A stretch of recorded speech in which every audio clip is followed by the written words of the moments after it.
सभी बाबू 12th class के final board का एग्ज़ाम काफ़ी करीब आ रहा है, मेरे बात पर ध्यान दें, ठीक है ना। गणित में अगर आपको जान लीजिए अच्छे अंक लाने हैं तो फार्मूला पर विशेष ध्यान दीजिए। क्यों?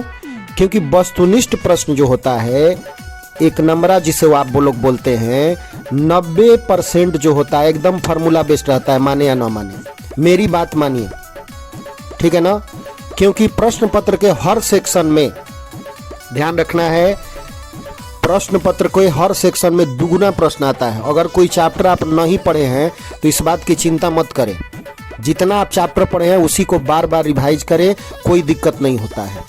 साथ ही साथ आप लिखावट पर ध्यान दें, साफ सुथरा लिखें, अस्पष्ट लिखें, रफ कार्य अलग एक लाइन खींच ले, रफ कार्य उसमें करें, ठीक है ना।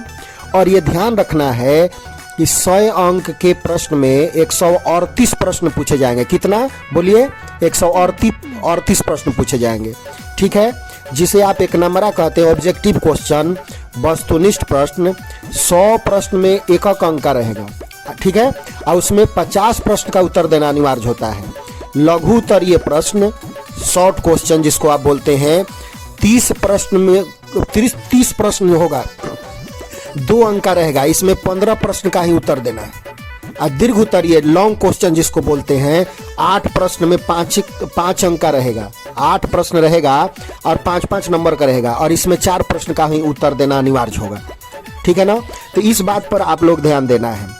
और क्या कि इसमें 10 साल के और विशेष तैयारी के लिए क्या कहें, 10 साल के गणित प्रश्न पत्र बना डालें, ठीक है। और कम से कम जब भी घर पर प्रैक्टिस करने बैठिए तो 2.5 घंटा 3 घंटा बैठिए, ताकि एग्जाम वाला आदत लगा रहे, नहीं तो एग्जाम में आपको दिक्कत होगा 3 घंटा बैठने में, ठीक है ना।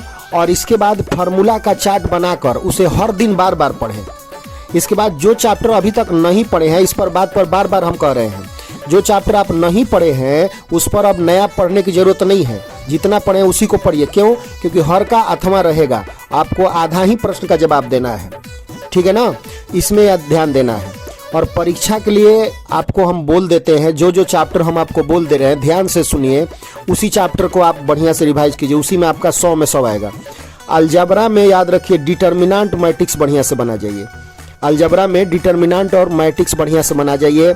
इसके बाद इनवर्स सर्कुलर फंक्शन जिसको आप बोलते हैं प्रतिलोम त्रिकोणमितीय फलन, इसको बढ़िया से बना जाइए। कैलकुलस में हो सके तो मैक्सिमम मिनिमम बना जाइए। इसके बाद प्रोबेबिलिटी थोड़ा सा देख लीजिए, डिफरेंशिएशन देख लीजिए, अवकलन, और इसके बाद इंडिफिनिट इंटीग्रेशन, डिफिनिट इंटीग्रेशन देख लीजिए, यानी निश्चित समाकलन, अनिश्चित समाकलन। खासकर अनिश्चित समाकलन मतलब इंडिफिनिट इंटीग्रेशन में आप देख जाइए 7.2, 7.6 और 7.11, इतना ही से काम हो जाएगा, ठीक है ना।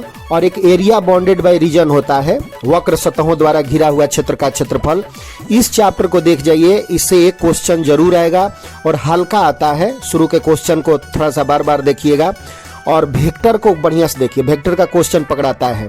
इसके बाद त्रिविमीय 3D का देख लीजिए, शुरू का स्ट्रेट लाइन थोड़ा सा प्लेन, इसी से काम हो जाएगा। और लीनियर प्रोग्रामिंग में बहुत ज़्यादा आपको मेहनत करने की ज़रूरत नहीं है। लीनियर प्रोग्रामिंग का NCERT के अनुसार खाली NCERT से बना जाइए 12.1, 12.1 के बस 10-11 को जो क्वेश्चन है उसी से आपका काम हो जाएगा।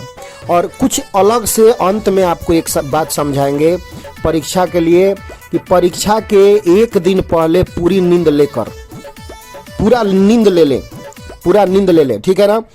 मैंने एक दिन पहले रात भर सोएंगे, ये नहीं कि आधा 12-1-2 बजे तक पढ़ें, कोई फायदा नहीं है। प्रश्न पत्र को जब भी आपको प्रश्न पत्र को मिले उसको बार बार पढ़ें, बढ़िया से पढ़ें, सोच समझ के जवाब दें, ठीक है।